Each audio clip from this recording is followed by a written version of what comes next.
Sementara itu pemirsa, Komisi Pemilihan Umum atau KPU menyebut akan menindaklanjuti putusan Mahkamah Konstitusi tentang syarat pilkada dengan berkonsultasi terlebih dahulu dengan DPR RI.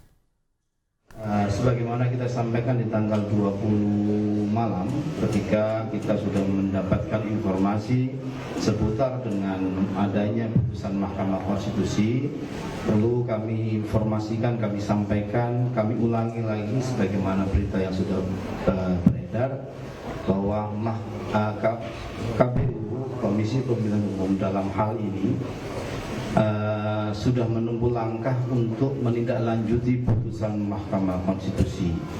Apa itu bentuknya? Kami kemarin tanggal 21 bersurat ke DPR untuk kemudian berkonsultasi terkait dengan tindak lanjut untuk menindaklanjuti putusan, konsultasi untuk menindaklanjuti putusan Mahkamah Konstitusi. Kenapa ini kami lakukan? Kami punya pengalaman dulu ada putusan Mahkamah Konstitusi dalam proses Pilpres, putusan nomor 90 yang saat itu dalam perjalanannya kemudian kami tidak lanjut, tetapi konsultasi tidak sempat dilakukan karena satu dan lain hal.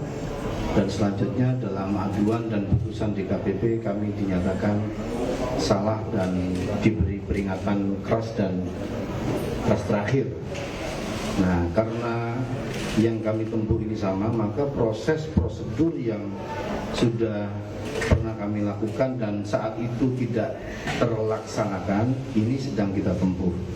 Jadi kalau pertanyaannya apakah KPU menindaklanjuti putusan Mahkamah Konstitusi, kami tegaskan KPU menindaklanjuti putusan Mahkamah Konstitusi dengan jalur satu. Kita mengkonsultasikan dulu tindak lanjut ini karena dulu pada Pilpres kita juga menindaklanjuti putusan Mahkamah Konstitusi, tapi ketika proses konsultasi tidak kita lakukan, itu dianggap kesalahan yang dilakukan oleh KPU. Nah, selanjutnya tentu karena juga masih ada waktu terkait dengan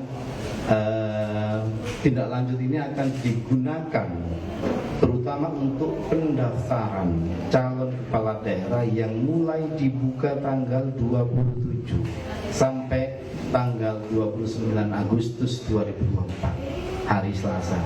Jadi kita berusaha berkomunikasi dan mengkomunikasikan, termasuk sudah menyiapkan draft ya Pak Idam untuk bentuk tindak lanjut dari putusan Mahkamah Konstitusi tersebut. Saya kira ini sudah clear untuk menjadi informasi yang bisa disampaikan teman-teman ke khalayak, jajaran kita semua, para masyarakat pemilih dan seterusnya.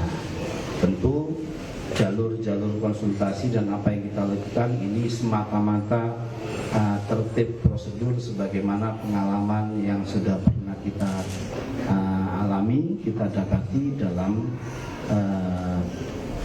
penindaklanjutan pelaksanaan tindak lanjut dari